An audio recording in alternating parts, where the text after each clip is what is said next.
తెలంగాణ వైద్య ఆరోగ్య శాఖ మంత్రివర్యులు మా ప్రియతమ నేత మా ఆందూరు నియోజకవర్గ ముద్దుబిడ్డ మా దామోదర నరసింహ గారి ఆశీస్సులతో ఆయన ఆధ్వర్యంలో మేమెవ్వరం చెప్పలేము.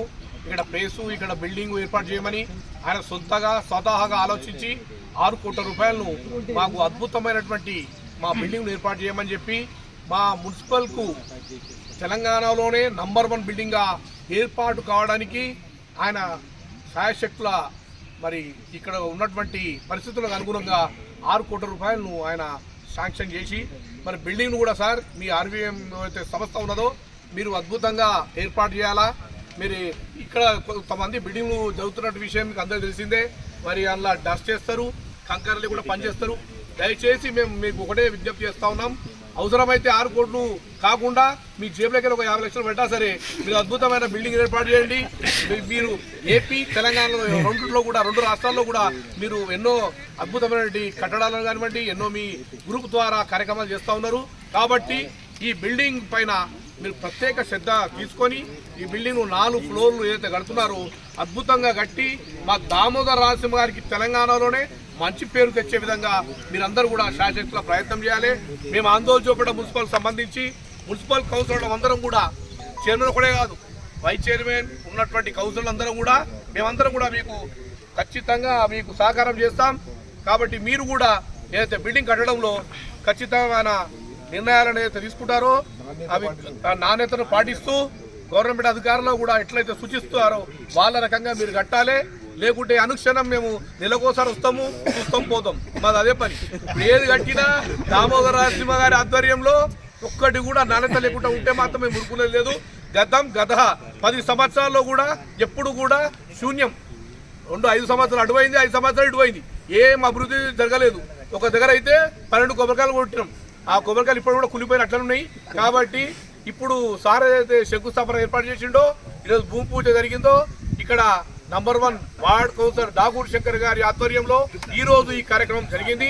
కాబట్టి ఇక్కడి నుంచి మీరు అతి తొందరలో మా బిల్డింగ్ ఏర్పాటు చేసి కొత్తగా రాబోయే పాలక వర్గానికి మీరు స్వాగతం పలకాలని చెప్పి మీ యాజమాన్యానికి తెలియజేసుకుంటూ మరి ఇక ముందు కార్యక్రమాలు ఎవరో ఒకరు చేస్తే కాదు, అందరు కలిసికట్టు చేస్తేనే పనులు అవుతాయి. దామోదర నరసింహ తెలంగాణలోనే ఇవాళ నంబర్ 2గా చేస్తున్నటువంటి కార్యక్రమాలు అద్భుతమైన కార్యక్రమాలు. ఎక్కడ చూసినా మా వైద్య ఆరోగ్యకు సంబంధించినటువంటి ప్రతి ఒక్క కార్యక్రమంలో మా దామోదర నరసింహ గారు ఉంటున్నారు. కాబట్టి మేమందరము ఆయన కింద మేము చేయడానికి ఏ కార్యక్రమానికి చేయడానికి ఆయన హామీలు ఇస్తే ప్రతిదీ కూడా జరుగుతూ ఉన్నది. మేమేం చెప్పింది కాదు. ఇప్పుడు చెప్పిండు అజ్జమరి రోడ్డు 80 కోట్లతో 40 గ్రామాలు అనుసంధానం అవుతున్నాయి మా జోపేటకు. ఇవాళ మా వ్యాపారం అంతా కుంటుపడిపోయి ఆ వ్యాపారం అంతా జోపేట రావడానికి ఈ 40 గ్రామాలను అనుసంధానం చేసి మంత్రులను ఏర్పాటు చేసి మాకు ఆ గ్రామాలను దగ్గర చేస్తున్నాడు. ఆయనకు ఎవ్వరు కూడా చెప్పలే, ఆయన సొంత ఆలోచనతో పోతా ఉన్నాడు. కాబట్టి మా దామోదర నరసింహ ఆశీస్సులతో ఈ బిల్డింగ్ కాబోతా ఉంది. కాబట్టి మీరు ఖచ్చితమైనటువంటి నాణ్యతతో పాటించి ఈ బిల్డింగ్ పట్టాలని చెప్పి మీకు అందరికీ చేతులు జోడించి నమస్కారం తెలియజేస్తాం. ఆందోళన జోగిపేట మున్సిపాలిటీ యొక్క నూతన భవన నిర్మాణ భూమి పూజ కొరకు గరిష్ట గ్రూపు మేనేజ్మెంటు వారి ఆధ్వర్యం లోపల బ్రహ్మాండమైన భూమి పూజ మా కౌన్సిలర్లు మరి ఇక్కడికి ఇచ్చేసినటువంటి మా సిబ్బంది అదేవిధంగా కాంగ్రెస్ నాయకుల సమక్షంలో బ్రహ్మాండంగా జరుపుకోవడం జరిగింది. గత 10 సంవత్సరాలనే కాకుండా ఇక్కడ గ్రామ పంచాయతీ వ్యవస్థ ఎప్పుడైతుందో అప్పుడున్న చిన్న బిల్డింగు డిస్మెంటల్ చేసి కొత్త బిల్డింగ్ కట్టుకుందామన్న దశ లోపల అది పిల్లి మొగ్గలు వేసి ఎక్కడికక్కడనే ఆగిపోవడం జరిగింది. మేము అప్పుడు మాకంటే మొదలు పాలక వర్గం సురేందర్ శెట్ గారి ఆధ్వర్యంలో ఉండే అప్పుడు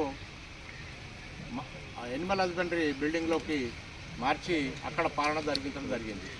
కానీ ఈ మధ్యనే నూతనంగా ఎన్నికైనటువంటి గౌరవ దామోదర రాజనరసింహ గారి దృష్టికి పాలకవర్గం కానీ ఆయన దృష్టిలో ఇంతకుముందు ఎప్పుడో ఉన్నది.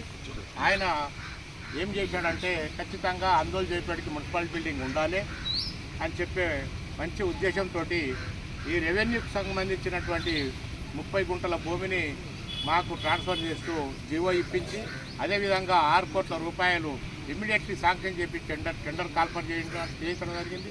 అది ఒక్కటే కాకుండా ఆయన మంత్రి అయిన మరుసటి రోజు నుంచే అందోల్ జోయిపేట మీద ప్రత్యేకమైన దృష్టి కేంద్రీకరించి 10 సంవత్సరాలుగా కుంటుపడినటువంటి పనులను మరియు జోయిపేట వ్యాపార పరంగా కానీ ప్రజలకు కలుగుతున్న ఇబ్బందులను దృష్టిలో పెట్టుకొని ఎక్కడికక్కడ ప్రణాళికాబద్ధంగా ఇక్కడ ఒక సుమారుగా అందోల్ జోయిపేటకే 500 కోట్ల రూపాయల బడ్జెట్ తోటి జీవోలు శాంక్షన్ అయ్యి ఎక్కడెక్కడ శిలాఫలకాలేసి పనులు శరవేగంగా నడిపించడం కొరకు అహర్నిశలు కృషి చేస్తూ ప్రతి ఒక్క కాంట్రాక్టర్ తోటి కాంట్రాక్ట్లో ఉండి పిలిపించుకొని మాట్లాడుతూ ఈ పనులన్నీ శరవేగంగా చేస్తున్నందుకు మా మున్సిపల్ పాలకవర్గం మరియు కాంగ్రెస్ నాయకులు అందోల్ జోయిపేట మున్సిపల్ ప్రజల తరఫున ప్రత్యేకించి ధన్యవాదాలు తెలియజేస్తున్నాం. ఇంకా ఇంతే కాకుండా ఇంకా మున్ముందు కూడా సుమారుగా 1000 కోట్ల రూపాయలు అయినా కానీ అందోల్ జోయిపేటకు సరిపోవు. కాబట్టి సార్కు ఈ సందర్భంగా మేము కొన్ని ప్రతిపాదనలు చేస్తాం. ఇదే విధంగా రేపు సార్ ఉంటే కూడా కొన్ని ముఖ్యమైన 10, 11, 12, 13 వార్డులకు సంబంధించిన ఒక ఇరిగేషన్కి సంబంధించి పెద్ద మురికి కాలువ ఉన్నది. దాన్ని కూడా సారు అటు సైడ్కే రేపు వస్తారని తెలుస్తుంది. కాబట్టి మేమందరం ఉండి దాన్ని సందర్శించి టైం ఇస్తే సందర్శింపజేసి దానికి కూడా మేము సుమారుగా ఒక 6 కోట్ల రూపాయలు మేము శాంక్షన్ చేయించుకోవాలనుకుంటున్నాం. అదేవిధంగా మరియు అంబేద్కర్ నుంచి ఇక్కడికి అజ్జమరి రోడ్ వరకు కూడా 80 కోట్లు శాంక్షన్ చేయడమైంది. మరియు సార్ కూడా ఒక మాట అన్నాడు, అదేవిధంగా ఇక్కడ గొల్ల సంఘం నుంచి బైపాస్ 161 వరకు కూడా డివైడర్ తోటి రోడ్ వైండింగ్ చేయాలని అనుకున్నాడు. అది కూడా దాన్ని కూడా అతి త్వరలోనే బడ్జెట్ కేటాయింపజేసి దాన్ని కూడా శాంక్షన్ చేయాలని కోరుకుంటున్నాం. అదేవిధంగా మరియు క్లాక్ టవర్ నుంచి కూడా 161 అక్కడ వ్యవసాయదారులకు రాజేశ్వర మందిర్ వయా ఈద్గా నుంచి అక్కడి వరకు కూడా రోడ్ కంపల్సరీ అవసరం. అది రైతులకు చాలా ఇబ్బందికరంగా ఉన్నదని ఈ సందర్భంగా నేను సార్ దృష్టికి తీసుకుపోవాలని మా కౌన్సిలర్ ద్వారా మేము అందరం కలిసి రేపు దీనికి సంబంధించి ఇంకేమన్నా అందరు కౌన్సిలర్ నాయకుల తోచిన వర్కుల గురించి ఒక మెమోరాండం తయారు చేసి సార్కు ఎక్కడన్నా 1 గంట కానీ 2 గంటల టైం తీసుకొని ఇవన్నీ మేము జగనన్న ఆధ్వర్యం లోపల మనం సమర్పించి ఇవన్నిటికి శాంక్షన్ చేసుకోవాలని ప్రత్యేకించి ఈ సంస్థ వారికి ఈ మేనేజింగ్ డైరెక్టర్కి ప్రతి ఒక్కరికి పేరున ధన్యవాదాలు తెలియజేస్తూ ఈ క్షణం నుంచి వర్కులు ఆగకుండా మీరు పని స్టార్ట్ చేసి మాతోటి అయినా కావాల్సినంత సహాయ సహకారాలు పొందగలరని మేము ఎక్కడికక్కడ మీకు ఎలాంటి ఇబ్బందులు లేకుండా సాయం చేయగలమని మేము కోరుతూ ఈ అవకాశం ఇచ్చిన మీ అందరికీ మీ సంస్థకు మరియు మా కౌన్సిలర్ అందరికీ ప్రత్యేకించి ధన్యవాదాలు తెలుపుతున్నాం. మిత్రులకు కానీ నాతోటి కౌన్సిలర్లకి చైర్మన్ గారికి పెద్దలకి మళ్ళీ ఇక్కడికి వచ్చిన ఆర్వీఎం గ్రూప్ అండ్ సెరిస్టా గ్రూప్ వాళ్ళు ఈ ఇంపార్టెన్స్ ఉన్న ఈ రోజున మంచి రోజున మున్సిపల్ బిల్డింగ్కి భూమి పూజ చేయడం జరిగింది. సుమారు 6 కోట్ల పైచిలకు అమౌంట్తోని శ్రీ దామోదర రాజనరసింహ గారు ఈ మున్సిపల్ బిల్డింగ్ని శాంక్షన్ చేయడం జరిగింది. ఇవాళ మంచి రోజున అయినందున ఆర్బీఎం గ్రూప్ వాళ్ళు ఆ కాంట్రాక్టర్స్ కూడా వచ్చారు. వాళ్ళు భూమి పూజ చేస్తారు. ఇక్కడ నుంచి పనులు మొదలు పెడతారు. ఎన్నో దశాబ్ద కాలంగా మనకి మున్సిపాలిటీ బిల్డింగ్ లేక మేము వెటనరీ హాస్పిటల్ ఉన్న బిల్డింగ్లో ఉంటుంది. ఇవాళ కొత్త నూతనంగా ఏర్పాటు చేసుకుంటున్నాము బిల్డింగ్ని. రానున్న కొత్త పాలక వర్గము ఇళ్ళకి కాలు పెట్టబోతుందని చెప్పి సంతోషం వ్యక్తం చేస్తూ ఉన్నాము. జోగిపేట పట్టణము ఈ అందోల్ మున్సిపాలిటీ ఎన్నో రకాలుగా ఇబ్బందులు ఏర్పాటు పడ్డాయి ఈ 10 ఏళ్ల కాలంలో. ఈ బిల్డింగ్ అయిన తర్వాత కూడా వాస్తుపరంగా కానీ ఈ ఊరికి డెవలప్మెంట్ దిశలో కానీ ఎన్నో గొప్ప కార్యక్రమాలతో ముందటికి వెళ్ళాలని చెప్పి కోరుతూ సెలవు.